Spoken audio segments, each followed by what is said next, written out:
Iron Mesa, Dakota Territory, March 1891. Lillian Monroe stood in the cramped office of her father's freight business, staring at the letter that had arrived 3 hours after they buried him. The air shimmered with early summer heat outside the depot window, and somewhere, a rattlesnake buzzed a warning she should have heeded weeks ago. Her father had been found slumped over his desk with what the town doctor called heart failure. But the bruise on his temple told a different story. Now Cecil Carlyle wanted to buy the business before the bank auction, and his hired men were waiting on the platform outside. She was 29 years old, an army widow who had buried one man she loved and watched her father work himself to exhaustion.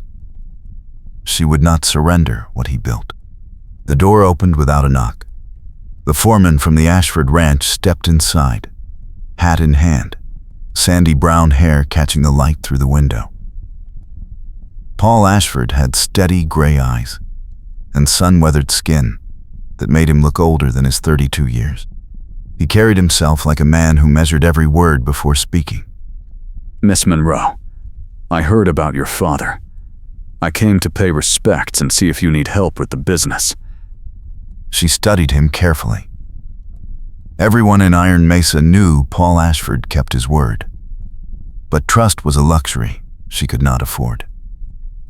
Her husband had trusted his commanding officer, and that trust had gotten him killed in a skirmish 2 years after the war ended. I appreciate the offer, Mr. Ashford, but I can manage. Carlyle has 3 men outside. They are not here to negotiate. I noticed. Your father came to me 2 weeks before he died. He asked me to make sure you stayed safe if anything happened to him. I gave my word at his graveside this morning. Lillian set the letter down. Paul Ashford had a reputation for keeping promises, but she also knew Cecil Carlyle paid well for loyalty. Why would my father think I needed protection?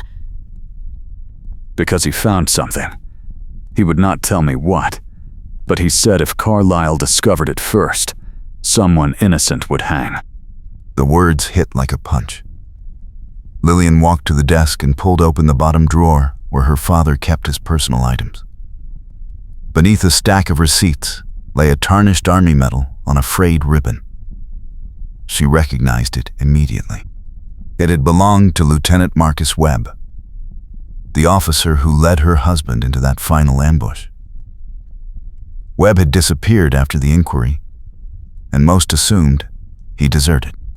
This was my husband's commanding officer's medal. Why would my father have it? Paul crossed the room in 3 strides. He took the medal carefully, turning it in the light. There is a seam. He pressed the edge, and the back panel slid open. Inside was a folded paper no larger than a playing card. Paul unfolded it and read in silence, his jaw tightening. This is a receipt for payment from Carlyle to Webb.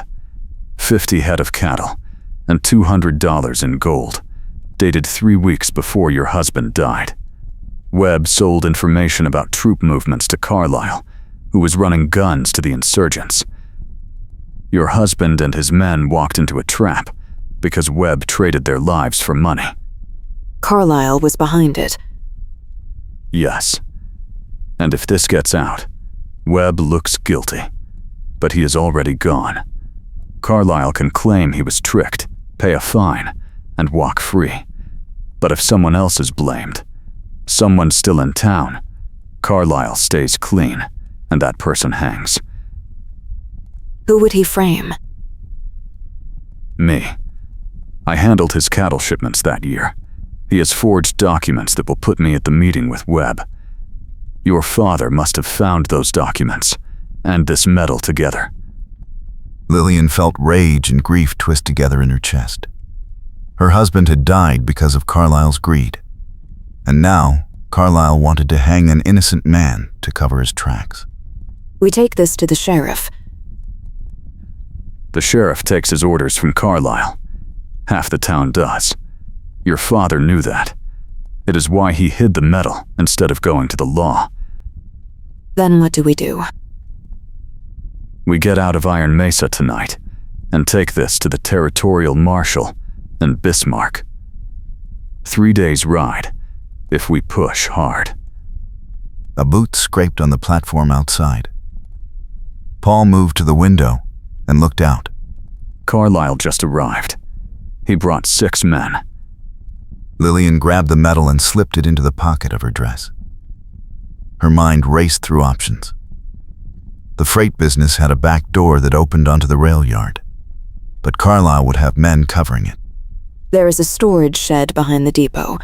My father kept 2 horses there in case we needed to move cargo quickly. If we can reach it, we can ride for the river and follow it north.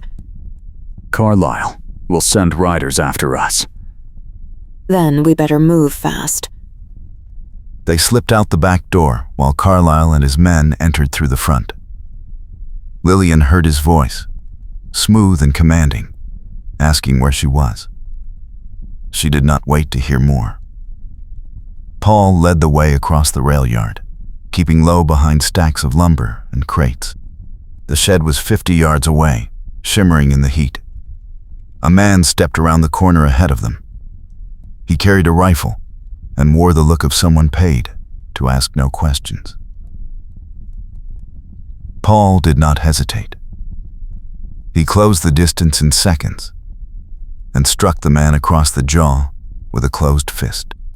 The rifle clattered to the ground. Paul caught it and pulled Lillian toward the shed.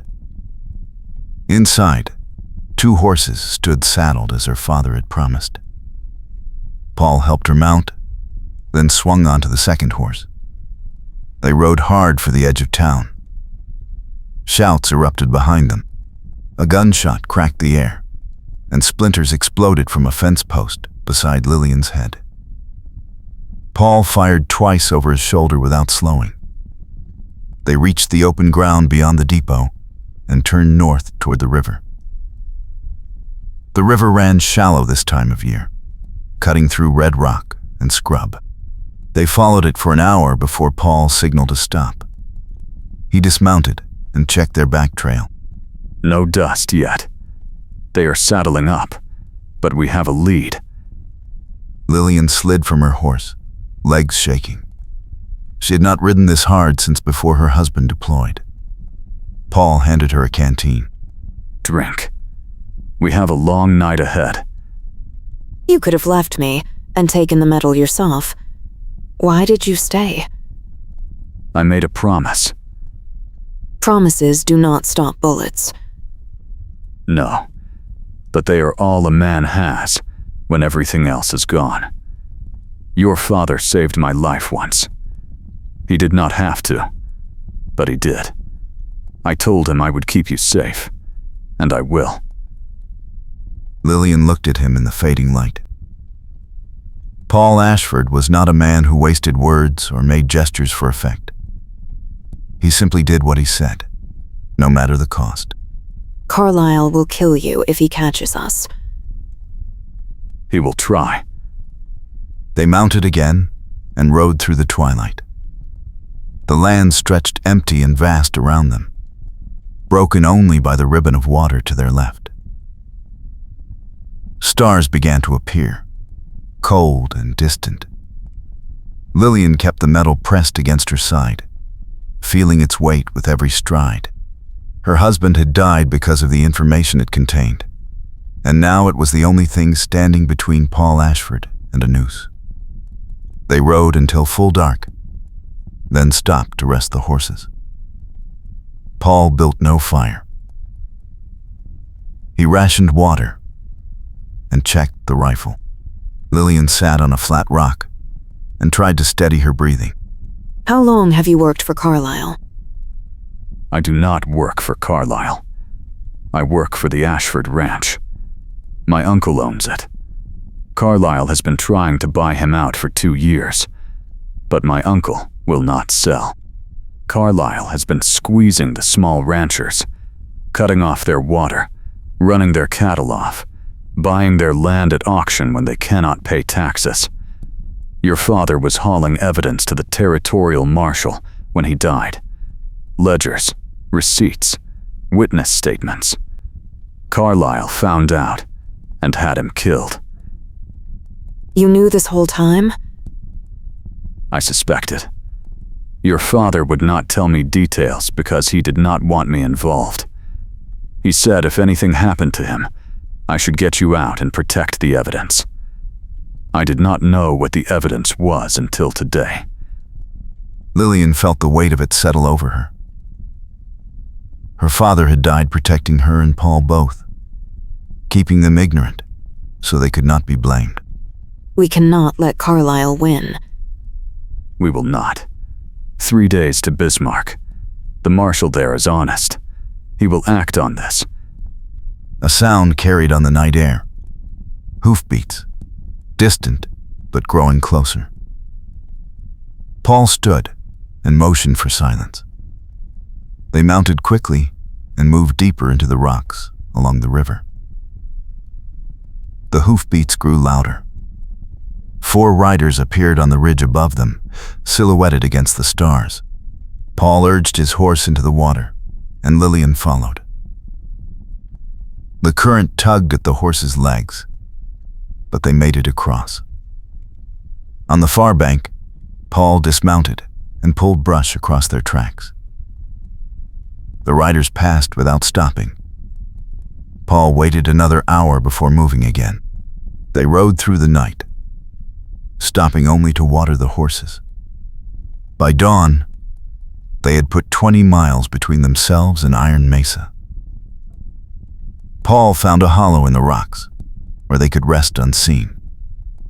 Lillian collapsed against the stone, exhausted. Paul kept watch, rifle across his knees. Sleep. I will wake you in 2 hours. She tried, but sleep would not come. Her mind replayed the moment she found the medal, the look on Paul's face when he read the hidden paper, the sound of gunfire as they fled. Do you think Carlyle knows what we have?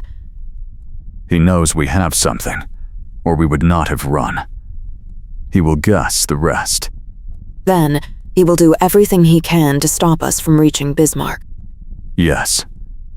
Paul's calm certainty steadied her. He did not offer false comfort or empty reassurance. He simply acknowledged the danger and kept moving. Tell me about the promise you made my father. He came to the ranch 2 weeks ago, said he was gathering evidence against Carlyle, but did not know how much time he had. Asked me to look after you if anything happened. I told him I would. He shook my hand and left. 3 days later, he was dead. You could have ignored the promise. No one would have blamed you. I would have. They rested 2 hours, then rode again. The land grew rougher, cut by canyons and dry washes. Paul chose paths that kept them hidden but cost time. By noon, they stopped at a spring to refill canteens. Lillian washed dust from her face and neck. How much farther? 2 days, if we keep this pace. Maybe less, if we risk open ground tonight. Carlyle will have men ahead of us by now. Likely, but he does not know our route. We are following the river, then cutting east through the Badlands. Most riders avoid that country. A shot rang out, and Paul's hat flew off his head. He grabbed Lillian and pulled her behind the rocks. 2 more shots followed, kicking up dirt near the spring. Paul returned fire, 3 controlled shots that sent the attackers diving for cover. 2 men on the ridge. Carlyle's hunters. He fired again, then reloaded. Lillian pressed against the rock, heart hammering. Paul glanced at her. Can you shoot? Yes. He handed her a revolver from his belt. 6 rounds. Make them count. One attacker broke cover and ran toward them. Paul shot him before he made 10 yards. The second man fired twice more, then retreated. Paul waited, watching the ridge. Minutes passed. The silence stretched. He is going for reinforcements or circling around. We move now. They ran to the horses and mounted. Paul led them into a narrow canyon that twisted between high walls. The walls blocked the sun, and the temperature dropped. They rode hard for an hour before emerging onto open ground again. Paul checked their back trail. Clear for now. They rode until dark, then stopped in a dry wash. Paul unsaddled the horses and rubbed them down. Lillian helped, her hands shaking from adrenaline. That man you shot. Did you kill him? Yes, Does it bother you? every time. But he would have killed us both. And I made a promise. Lillian looked at him across the dim wash. Paul Ashford carried his choices without complaint, but she saw the cost in his eyes. You are a good man. I am a man who keeps his word. That is all. That night, Lillian slept fitfully. She woke before dawn to find Paul already saddling the horses. They ate cold jerky and drank sparingly from the canteens. One more day. If we push hard, we reach Bismarck by tomorrow night. Carlisle will have men waiting there. Maybe. But once we reach the marshal, it will not matter. The medal and the receipt are proof. Carlisle cannot bribe or threaten his way out of treason charges. They rode into the rising sun. The land opened into rolling prairie, dotted with sage. By midday, they reached a narrow wooden bridge over a dry creek. Paul stopped and studied it. Someone has been here recently. Tracks in the dust. A voice called from the trees on the far side. Cecil Carlisle stepped into view, flanked by 4 armed men. He wore a tailored black coat and a polished gun belt. His face was handsome in a vain way, and his eyes held the cold calculation of a man who measured everything in profit. He smiled. Carlisle called out that he admired their determination, but the game was over. He wanted the medal and the receipt, and in exchange, he would let them ride away. Paul did not answer. Carlisle's smile faded. He said Paul was a fool to protect a dead man's widow and a piece of tarnished metal. He offered money, land, whatever Paul wanted. Paul raised the rifle. You killed her father and her husband. You framed innocent men and sold out soldiers for gold. The only thing you are getting from me is justice. Carlisle's expression turned ugly. He signaled his men. Gunfire erupted. Paul fired 3 shots, dropping 2 men before diving off his horse. Lillian urged her horse forward and fired the revolver twice. One of Carlisle's men staggered and fell. Paul rolled behind a tree and reloaded. Carlisle retreated toward the bridge, shouting orders. His remaining men laid down covering fire. Paul shot one through the leg. The man screamed and dropped. Carlisle grabbed the reins of a loose horse and tried to mount. Paul stepped into the open and aimed. Do not move. Carlisle froze. His last man raised his rifle. Lillian fired, and the man dropped his weapon, clutching his shoulder. Paul crossed to Carlisle and pulled him off the horse. On your knees. Carlisle knelt, face twisted with rage. Carlisle spat that Paul would never make it to Bismarck alive. He had men in every town between here and there. Paul ignored him and tied his hands with a rope from the saddle. Lillian dismounted, legs unsteady. She walked to Carlisle and looked down at him. My husband trusted his commanding officer, and you bought that man's loyalty with gold. My father spent 2 years gathering evidence against you, and you had him murdered. You wanted to hang an innocent man to cover your crimes, but you failed. We are taking you to the marshal, and you are going to stand trial for treason and murder. Carlyle laughed bitterly and said she was naive if she thought a trial would matter. He had friends in high places. Paul pulled him to his feet. Then you better hope they show up before the hangman does.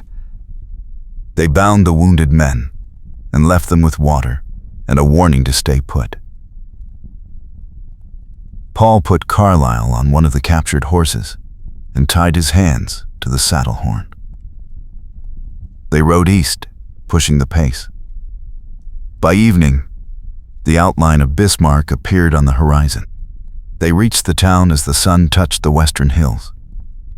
The marshal's office sat on the main street, a solid brick building with barred windows.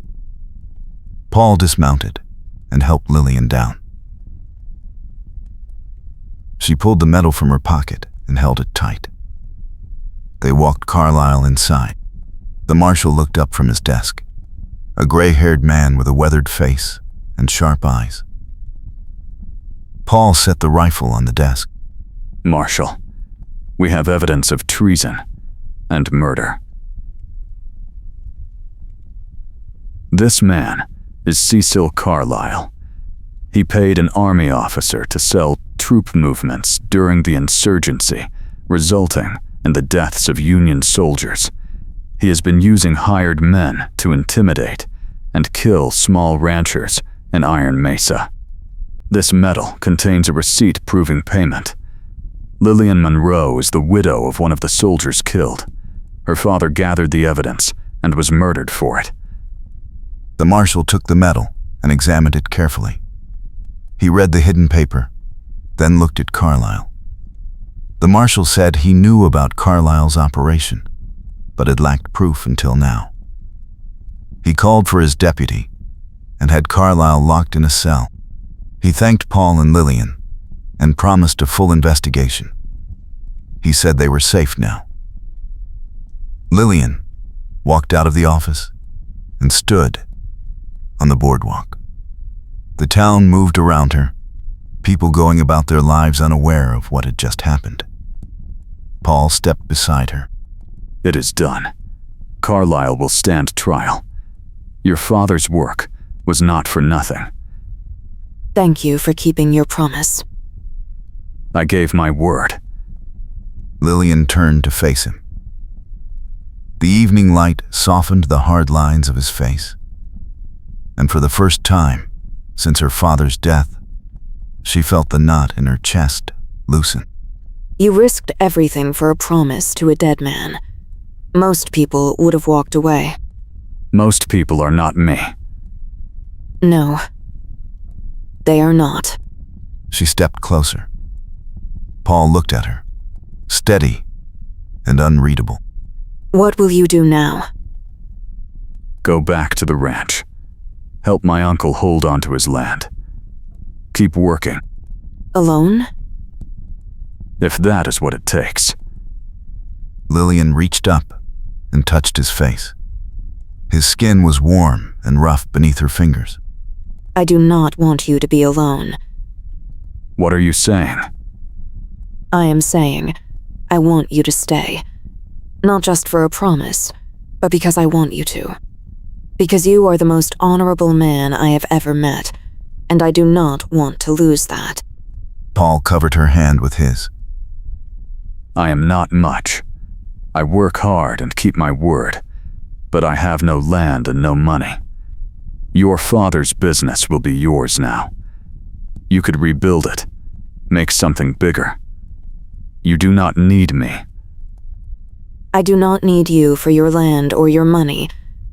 I need you because you are you.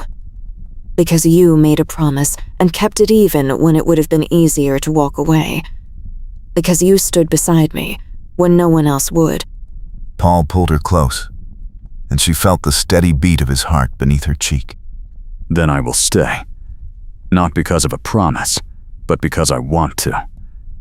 They walked together down the street to the edge of town, where the river ran wide and slow. The water reflected the last of the sunset, gold and red against the dark current. Paul took her hand. Your father asked me to protect you, and I did. But I want more than that now. I want to stand beside you, help you rebuild, and make sure you never face danger alone again. Then stay. Be my partner, not just in business, but in everything. I will. She kissed him then, and it was not a kiss born of desperation or fear, but of certainty and choice. When they pulled apart, she smiled. We should send word to your uncle. Let him know you are safe. We will. Tomorrow. Tonight, I just want to stand here with you and know we made it. They stood at the riverbank with the town behind them and the open country ahead. Lillian leaned into Paul's steady warmth, and for the first time since her husband died, she felt whole. She had not surrendered herself by choosing him. She had claimed her future. Cinematic late 1800s American West photograph. Natural light, gentle contrast, slightly soft focus, subtle film grain, faint dust/scratches, slight vignetting, no text, no watermark. Sunset at a wide river, with a frontier town visible in the background. A young woman in her 30s, with dark auburn hair in a bun and dark blue dress, stands close beside a young man in his 30s, with sandy brown hair and brown vest. Both facing the water, holding hands. Peaceful moment. Golden light on water. Nimel riverbank and distant town buildings. /P they. They walked back into town as the last light faded, and lanterns began to glow in windows along the main street. Paul kept his hand at the small of Lillian's back, a steady presence that grounded her after the chaos of the day. When they reached the office, Deputy Hayes was waiting on the boardwalk with a telegram in his hand. He tipped his hat. The sheriff sent word. Carlisle is being transferred to the territorial prison in the morning. The judge wants your testimony on record before the trial. I will be there. Hayes nodded and handed her the telegram. Your lawyer sent this. Says the bank auction is postponed indefinitely pending investigation into Carlisle's dealings. Looks like your ranch is safe. Lillian took the paper and read it twice before she believed it. Paul leaned in to read over her shoulder, and she felt his exhale of relief. That is good news. Hayes looked between them and allowed himself a small smile. You two did good work today. Town owes you. He left, and Lillian folded the telegram carefully and tucked it into her pocket. Paul opened the office door and lit the lamp inside. The warm glow filled the small room, and Lillian stood in the center, looking at the desk where her father used to sit. The ledgers stacked neatly, the map of the territory pinned to the wall. I never wanted this. I wanted to stay home with my husband and raise children and live a quiet life. But life does not ask what we want. No, it does not. But you took what you were given and made something strong out of it. I had help. Paul crossed the room and took her hands in his. We will keep helping each other. Build something better than what we lost. She nodded, and for a moment they simply stood there, holding on. Then she stepped back and looked around the room. I need to review the contracts tomorrow. Make sure Carlisle did not tamper with anything else. and I need to visit the bank, speak to the manager, and confirm the ranch deed is clear. I will come with you. You do not have to. I know. But I want to. She smiled at that, and the weight she had carried for so long felt lighter. They worked together for another hour, going through the papers on the desk and making notes for the morning. When they finally locked the door and stepped out into the cool night air, the town was quiet. A few men stood outside the saloon, talking in low voices. A dog barked somewhere in the distance. Paul walked Lillian to the boarding house where she kept a room, and they paused at the bottom of the steps. Get some rest. Tomorrow will be long. You too. He hesitated, then leaned down and kissed her forehead. It was a small gesture, but it carried the weight of everything they had been through. She watched him walk away into the darkness, and then she climbed the stairs and went inside. Her room was small and plain, with a narrow bed and a washstand and a single chair by the window. She sat on the edge of the bed and pulled off her boots, then lay back and stared at the ceiling. Sleep did not come easily. Her mind replayed the day, the gunshot in the canyon, the moment Paul tackled the man with the rifle, the look on Carlisle's face when the sheriff led him away. She thought about her father, about the promise Paul had made at his grave, about the future they were building together. When she finally drifted off, it was with Paul's voice in her mind, steady and sure. Morning came with pale light and the sound of roosters crowing. Lillian washed her face and dressed quickly, then went downstairs to the dining room. Paul was already there, sitting at a corner table with a cup of coffee and a plate of eggs. He stood when he saw her. Morning. Morning. She sat across from him, and the landlady brought her coffee and toast. They ate in comfortable silence, and then they walked together to the courthouse. The judge was a stern man with gray whiskers and sharp eyes. He listened to Lillian's account of Carlisle's threats, the forged documents, the ambush in the canyon. He asked questions, and she answered each one clearly and without hesitation. Paul sat beside her the entire time, his presence a quiet anchor. When it was done, the judge thanked her and dismissed them. Outside, the sun was already hot, and the street was busy with wagons and horses. Paul turned to her. What now? The bank. Then the ranch. I need to see the land, make sure everything is still in order. I will saddle the horses. They rode out an hour later, heading west into open country. The land stretched flat and brown under the summer sun, broken only by low hills and dry creek beds. Lillian felt a familiar ache in her chest as they crested a rise and saw the ranch spread out below. The house was small and weathered, with a sagging porch and a corral behind it. The barn leaned slightly to one side, and the windmill creaked in the breeze. But it was hers, and it was home. It needs work. We will fix it. They dismounted and walked through the house together. Dust covered every surface, and the air smelled stale. Lillian opened the windows and let in fresh air, and Paul checked the roof and the walls for damage. By midday, they had a list of repairs and a plan to start work the following week.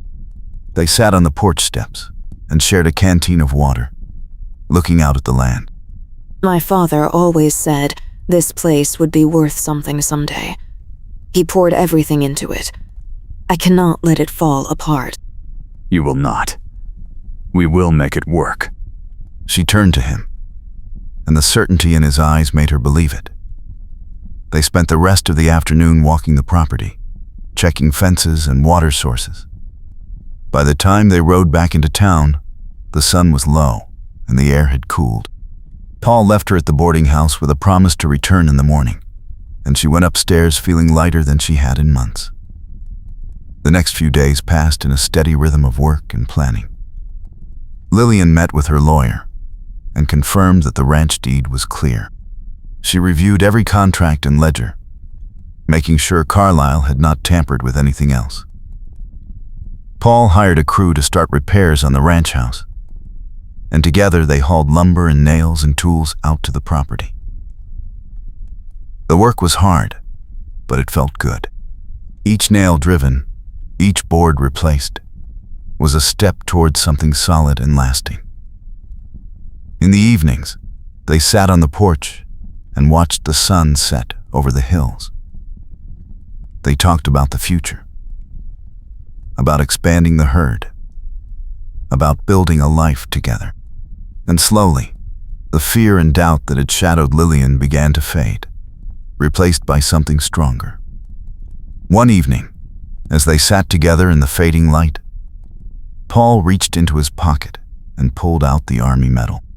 He turned it over in his hands, then opened the hidden compartment and showed her the empty space inside. Your father gave this to me the day before he died. He said it was the most important thing he owned, and he wanted me to keep it safe. I never understood why until I found the document. He trusted you. He did, and I will spend the rest of my life proving he was right. Lillian took the medal and held it for a long moment, feeling the weight of it, the history. Then she handed it back. Keep it. It belongs with you. Now. Paul closed his hand around it and nodded. They sat in silence as the stars began to appear, and Lillian felt a deep contentment settle over her. She had fought for this, for her land, for her future, and she had won. Not alone, but with someone who stood beside her every step of the way, and that made all the difference. The following week brought new challenges. A fence line on the western edge of the property had been cut, and several head of cattle had wandered off. Paul rode out with 2 hired hands to round them up, and Lillian spent the day in town ordering supplies and meeting with potential buyers. She was careful to deal only with people she trusted, and she made sure every transaction was documented.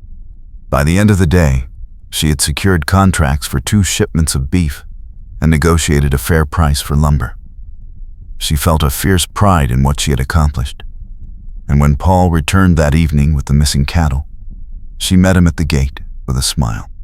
All accounted for. Whoever cut the fence did not get far. Good. We cannot afford to lose any more stock. They worked together to mend the fence, and by the time they finished, the sun had set and the stars were bright overhead. They walked back to the ranch house in comfortable silence, and Lillian realized how natural it felt to have him beside her. She had spent so long carrying everything alone, and now she did not have to. Over the next several days, the ranch began to take shape. The roof was repaired, the barn was reinforced, and the fences were checked and mended. Paul hired a cook and a stable hand, and Lillian began to feel like the place was truly hers again. She spent her mornings reviewing accounts and her afternoons riding the property, checking on the herd and making sure everything was in order. In the evenings, she and Paul sat on the porch and talked about the future. They spoke of expanding the operation, of buying more land, of building a life that would honor her father's memory. And with each passing day, Lillian felt more certain that she had made the right choice. One afternoon, as she was riding back from the northern pasture, she saw a rider approaching from the direction of town. She recognized the horse before she recognized the man, and her heart sank. It was Sheriff Hayes. She rode forward to meet him, and he tipped his hat as he drew near.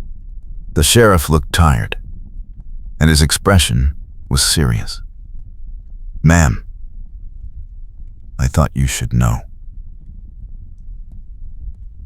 Cecil Carlyle has been making noise about appealing the verdict. He claims the document you found was a forgery." It was not a forgery. My lawyer verified it.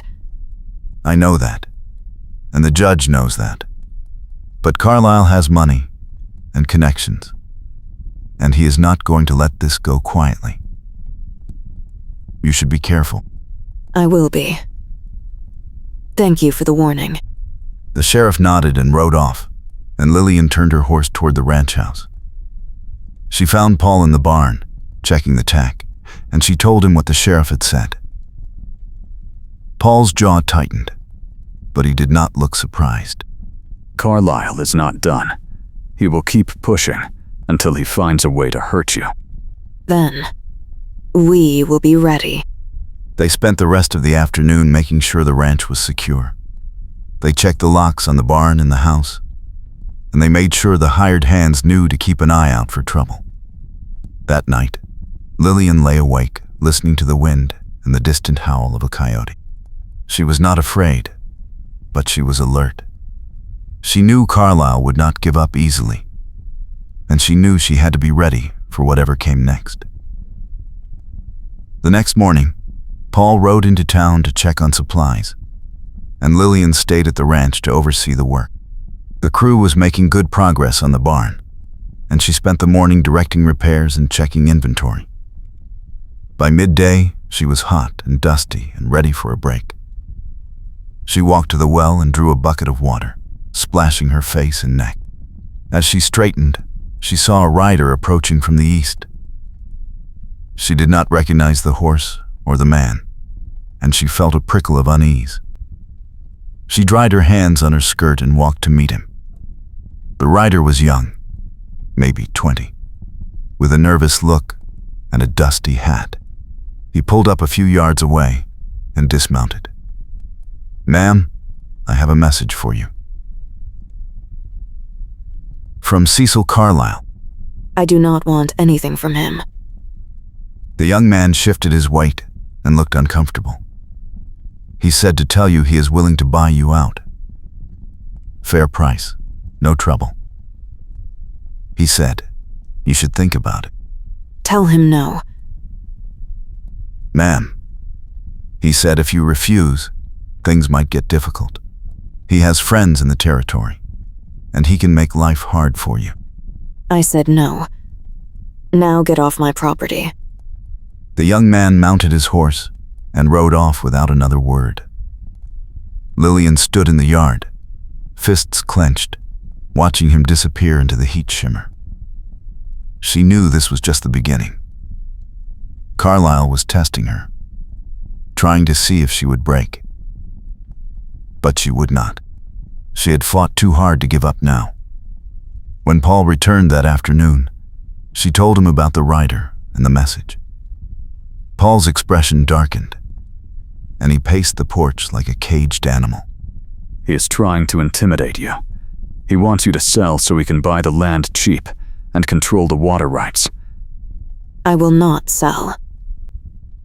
I know, but we need to be smart.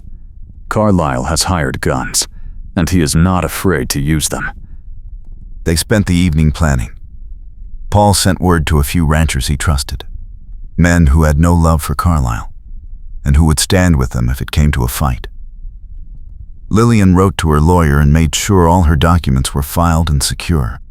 They worked late into the night, and by the time they finally went to bed, Lillian felt exhausted but determined. She would not let Carlyle take what was hers. The next few days were tense. Lillian kept a rifle by the door, and Paul made sure someone was always watching the property. The hired hands were nervous, but they stayed on, and Lillian was grateful for their loyalty. She continued her work, checking fences and managing the herd, but she was always alert, always watching. And then, one afternoon, trouble arrived. She was in the barn when she heard shouting from the yard. She grabbed her rifle and ran outside. 3 men on horseback had ridden up to the house, and Paul was standing on the porch, blocking the door. The men were rough-looking, with dusty clothes and hard eyes. One of them was older, with a scar on his cheek and a revolver on his hip. He was doing the talking. "We are here on behalf of Mr. Carlyle. He wants to remind you that his offer still stands." She already gave her answer. Now leave. The scarred man smiled, but it was not a friendly smile. Mr. Carlyle does not like to be told no. He thinks maybe you need some encouragement. Lillian stepped out of the barn, rifle in hand. Get off my land. The scarred man turned to look at her, and his smile widened. "Pretty lady with a rifle. That is cute. But you are outnumbered, and you are making a mistake." The only mistake here is yours. Leave now, or I will shoot. The scarred man laughed, and the other 2 men shifted in their saddles. For a moment, the air was thick with tension, and Lillian's finger tightened on the trigger. Then, from the direction of the road, she heard hoofbeats. She glanced over and saw Sheriff Hayes riding in with 2 deputies. The scarred man saw them too, and his smile faded. The sheriff rode up and stopped between the 2 groups. "You boys got business here?" The scarred man straightened in his saddle, just delivering a message.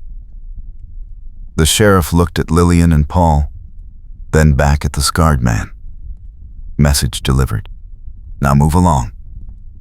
The scarred man hesitated, then turned his horse and rode off with the other 2. The sheriff watched them go, then dismounted and walked over to Lillian. "You all right?" Yes. Thank you.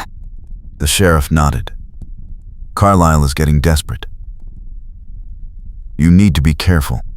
We will be. The sheriff remounted and rode off with his deputies. Lillian lowered her rifle and let out a long breath. Paul came down from the porch and put a hand on her shoulder. That was close. Too close. They went inside and locked the doors. That night, neither of them slept much. They sat at the kitchen table, listening to every sound, every creak of the floorboards. And Lillian knew that the next move would be Carlyle's, and it would not be gentle.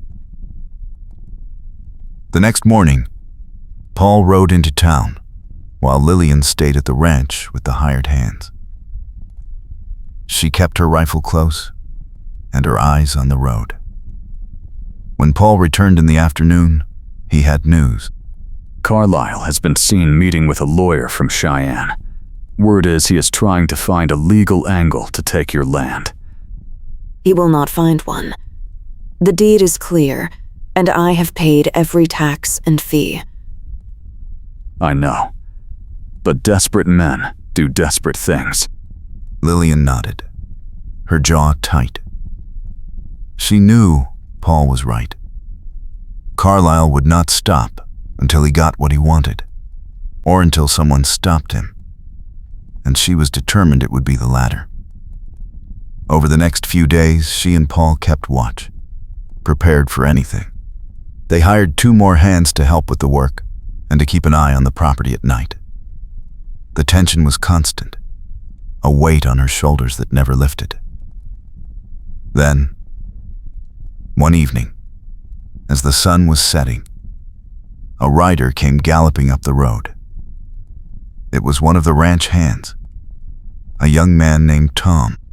He pulled his horse to a stop and jumped down, breathless. "Miss Monroe, there is a fire at the south pasture. Big one. Looks like it was set on purpose." Lillian's blood went cold.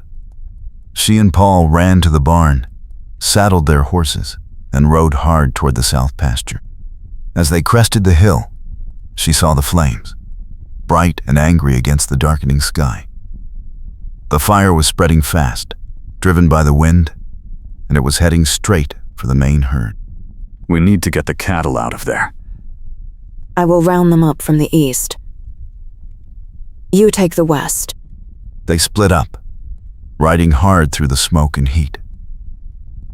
Lillian's eyes stung, and her throat burned, but she kept moving, shouting and waving her arms to drive the cattle away from the flames.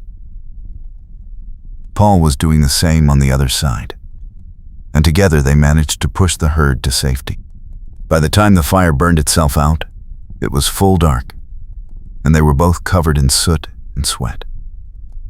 The hands had arrived with buckets and shovels, beating back the edges of the fire and making sure it did not spread further.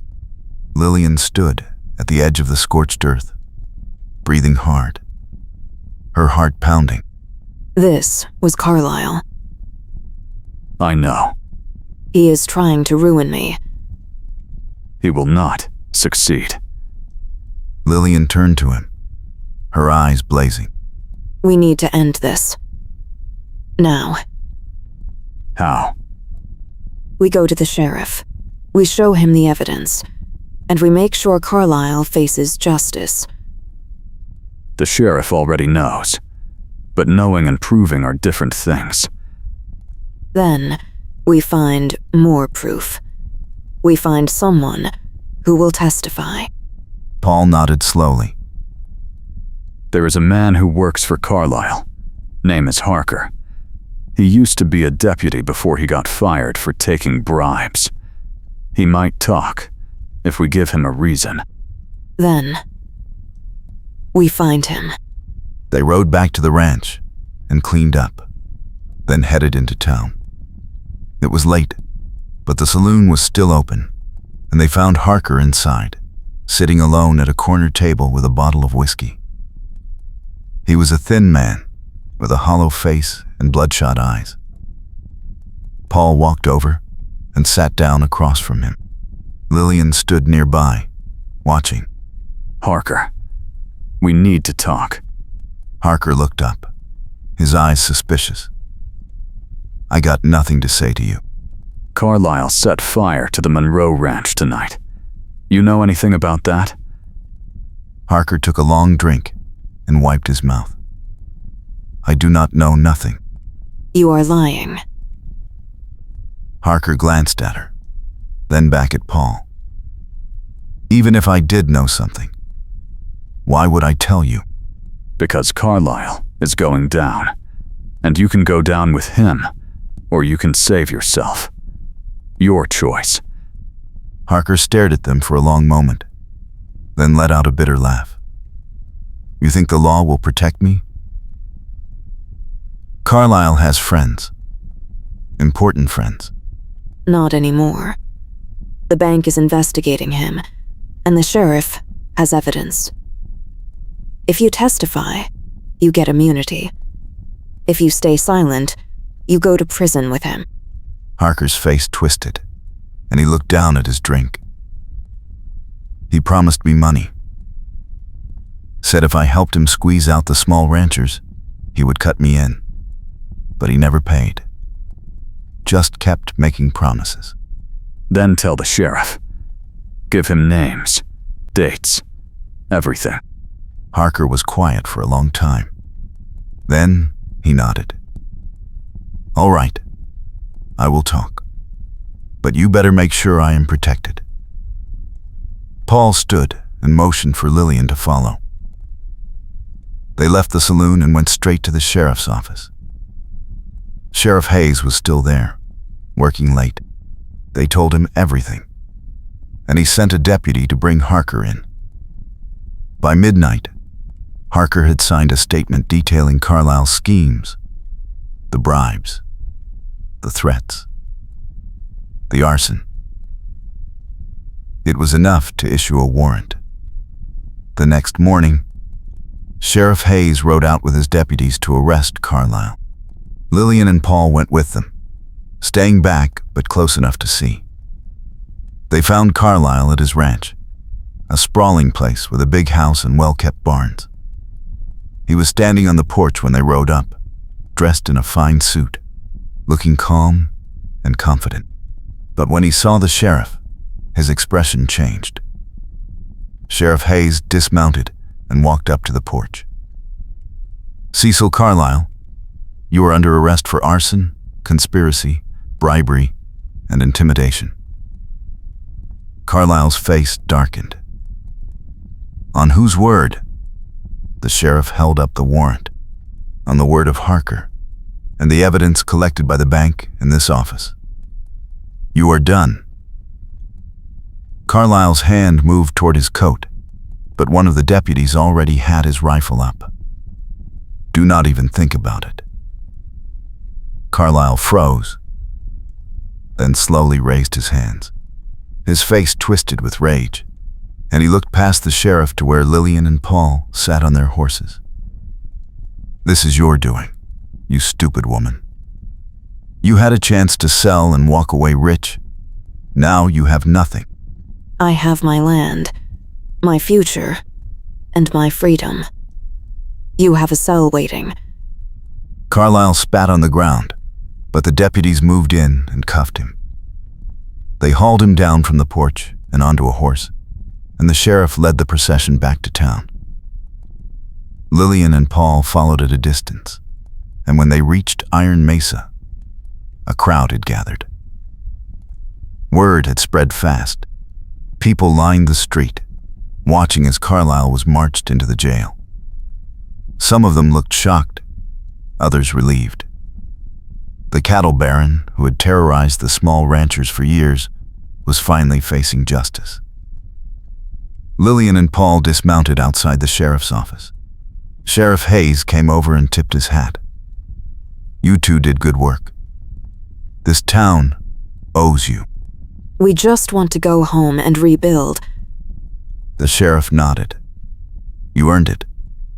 They left the office and walked back to their horses. The sun was high now, and the heat shimmered off the dusty street. Lillian felt a weight lift from her shoulders, and for the first time in weeks, she let herself smile. It is over. Yes.